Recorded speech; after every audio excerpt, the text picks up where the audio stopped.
Today's episode of The View is getting more attention than the show has in quite some time, but not for reasons that its liberal base is happy about.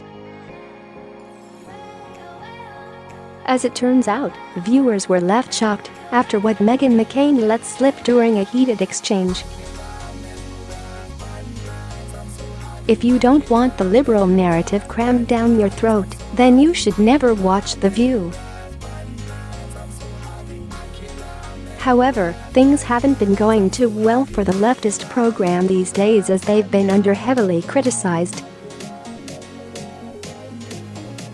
It's mostly their fault, so not too many people feel bad for them. Take, for instance, the fact that Joy Behar was most recently forced to apologize for saying that Christians, like Vice President Mike Pence, suffer from mental illness.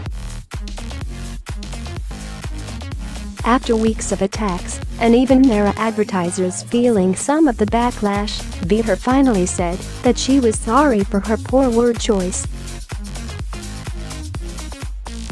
However, that's not the only reason that people are talking about today's episode. Come to find out, the topic of conversation soon switched to Hillary Clinton.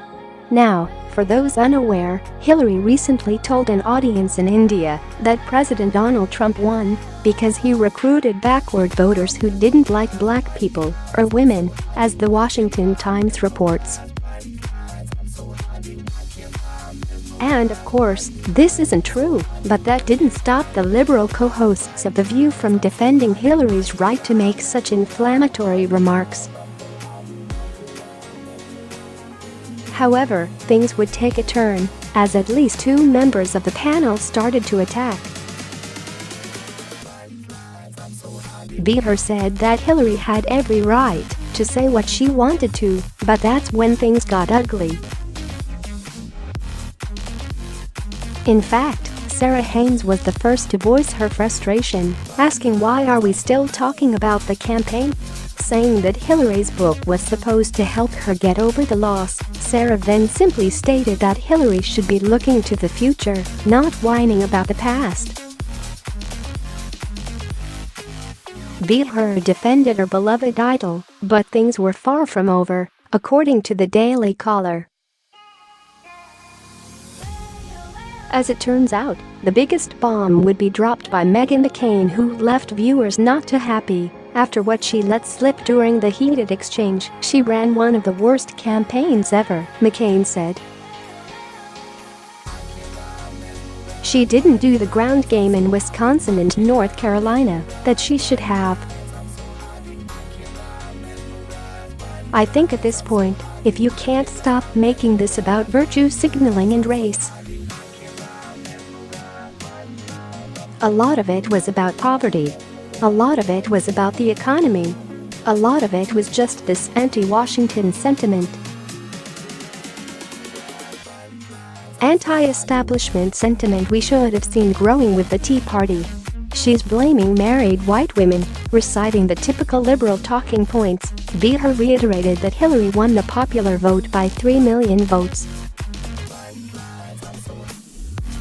However, that was about the time that McCain dropped a brutal reality check on Behar's head. Is that the commentary of someone who feels good about themselves and their lives and their future, McCain said. We had Chelsea Clinton on last week. The Clintons are very omnipresent in politics still right now. If your message is that you want to go back in time, that women can't speak for themselves, that our husbands and our bosses and our sons tell us what to do, that's quite the message going forward into midterms and general elections. What people like Behar don't understand is that the Electoral College is in place for a reason, and that it's been there for quite some time. Hillary knew she needed a strategy to win the Electoral College, not the popular vote, and if she didn't, that's on her. Along with that, Why would we want two major areas, Los Angeles and New York City, deciding what's best for the entire country? Anyone still arguing for Hillary is just a moron who is too stupid to understand why she actually lost. It's really as simple as that at this point.